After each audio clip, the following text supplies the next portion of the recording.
Welcome guys, appreciate you lot checking out this video. So you're here to find a HDMI solution for your Super Nintendo and not break the bank.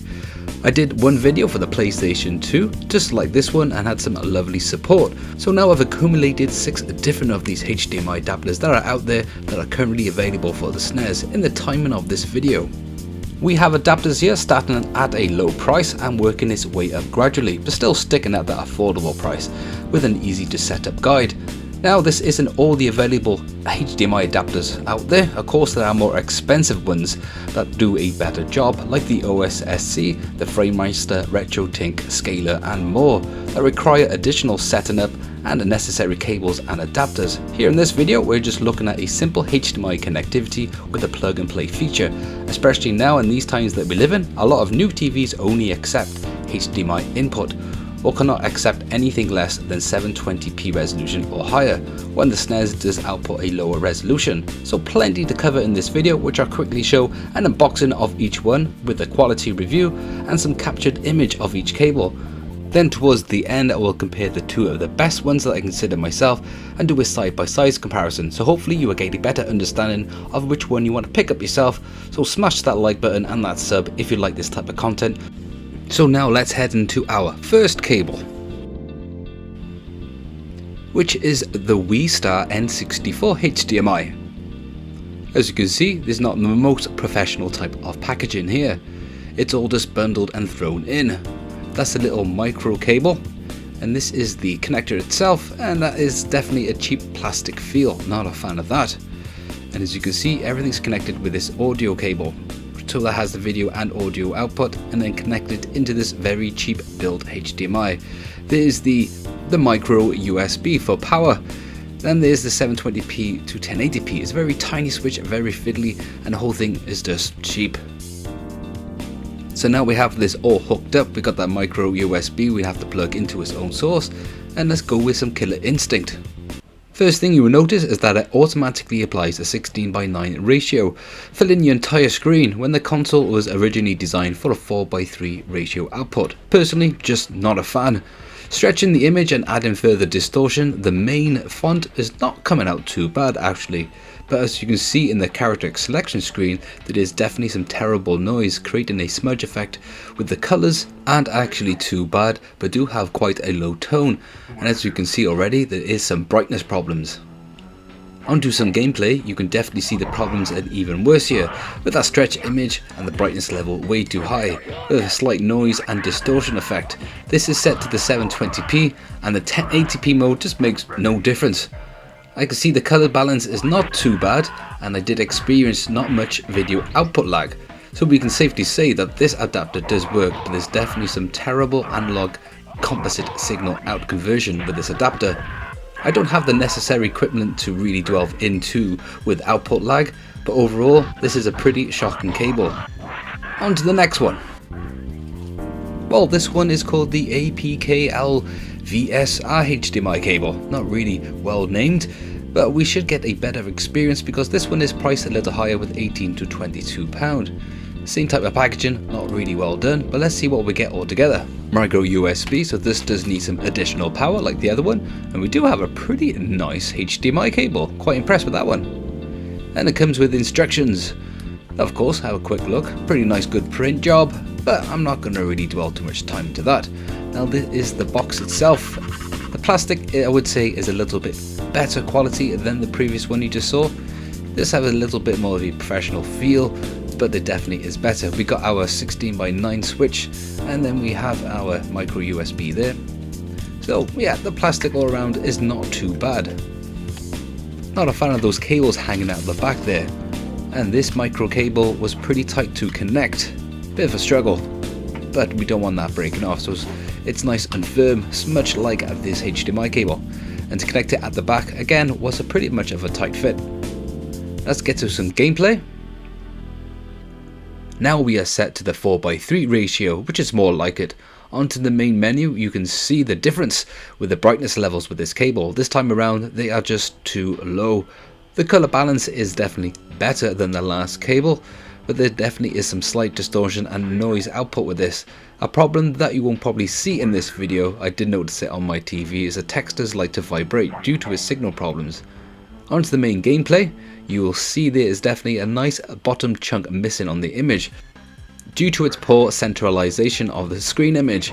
This time around we do have a 16:9 switch, which is nice. It does indicate you on the screen that this is enabled, but you do have those bars on the left and the right hand side. I would say this is definitely a better cable than the last one with its build quality, and the color balance is definitely better, but that brightness is still pretty dull with a slight added noise and distortion creating you a bad image. One thing I failed to mention with the last cable, the sound quality is definitely the same as this one and they are pretty good. But on to the next cable, which I do have some higher expectations. This one is simply called the HD TV Converter N64 HDMI. Now this will work on the Snes because it does have the same connection, and this time we are boxed and we do have everything individually wrapped, which is a nice professional touch. This is priced around about £22 to £29, just depends on this Amazon timing. We do have a professional manual here as well. And let's see and open everything else. So we do have a HDMI cable, which is a 1.5 meter length. So just a standard size, not as good as the second cable that I originally reviewed, but that is pretty nice quality HDMI. And this is the box itself, and I would say I'm quite impressed with the build quality. It's a simple job, and this time around it's just a HDMI output that you just plug in. There's no 16:9 4:3 switch or 720p or 1080p switch, and the plastic is just a bit nice quality. I would say I'm more impressed with this one than the rest of them so far. But when I was setting this up, it is pretty simple, just checking in the back, but this was a pretty tight squeeze, so you might want to make sure you don't want to damage any of your outputs for your Snes.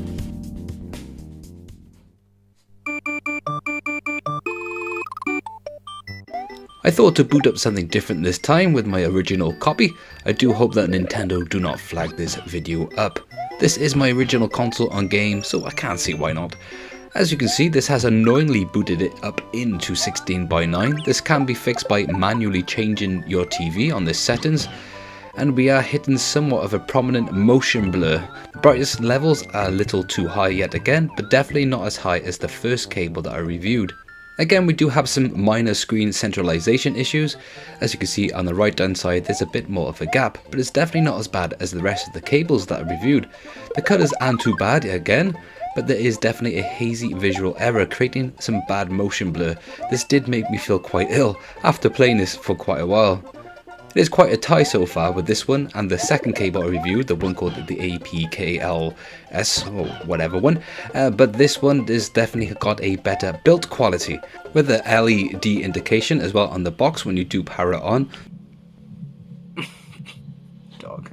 So that is a nice touch, and again without its micro USB to add additional power, I think this is more of a simple setup. But again, trying to get this cable out of your system is a bit of a mission. Well, we're over halfway there guys in this video, and one adapter I do have to mention are these annoyingly quite popular AV to HDMI adapters that are easy to pick up from Amazon. So they do price around about £16 to £20, and then of course you do need the original composite cable. If you don't have one of them, that will cost you around about £5 to £9.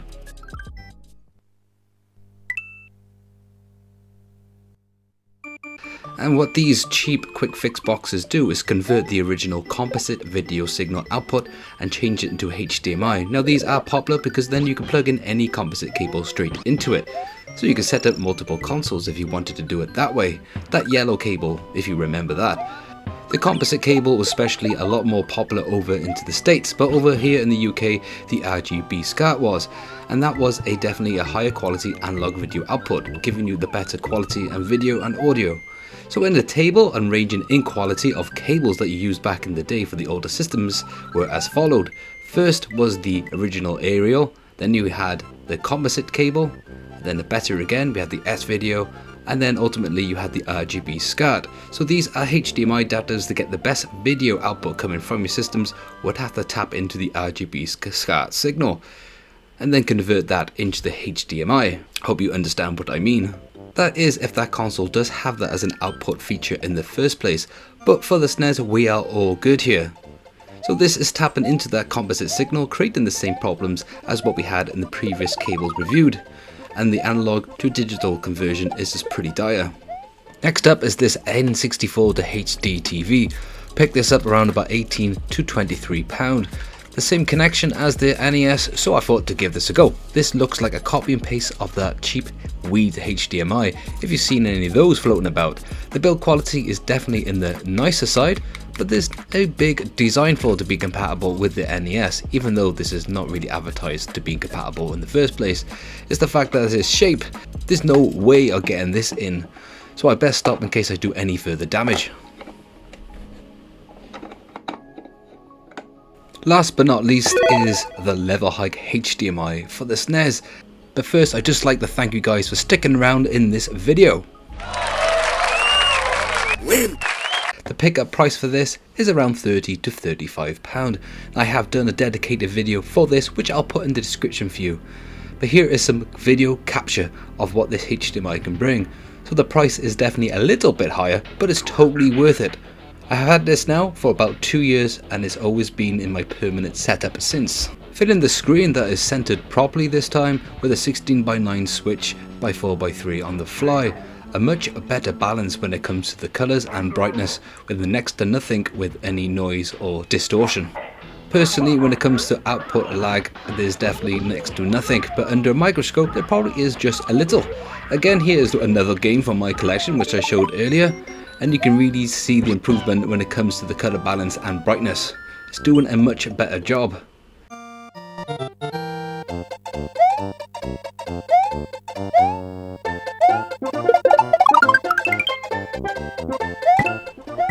Here's an example of what the 16:9 switch is like being turned on, and it's actually filling your screen this time. And now I'll do a quick comparison as what I thought was the better cable and out of the rest I reviewed, which was the HD TV converter for the Snes, 64 and GameCube. I believe that was the third one. I'll just let this run for just a short while so you guys can get your own opinion, and I'll be back very shortly.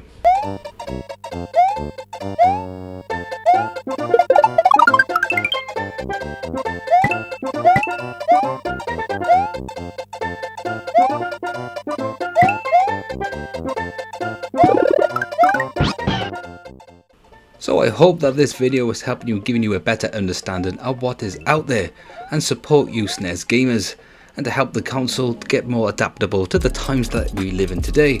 And of course, I love to hear your input, and I'll understand if there's any more alternatives out there I would like to get my hands on and give a test. But this is what was available at the time of making this video that was accessible for the UK. And all purchase links can be found in the description. So as always, thanks for watching, and if you like this content, hit that button. If you want to support the channel, click subscribe, leave your comments below, and I'll catch you lot on my next video. Supreme victory!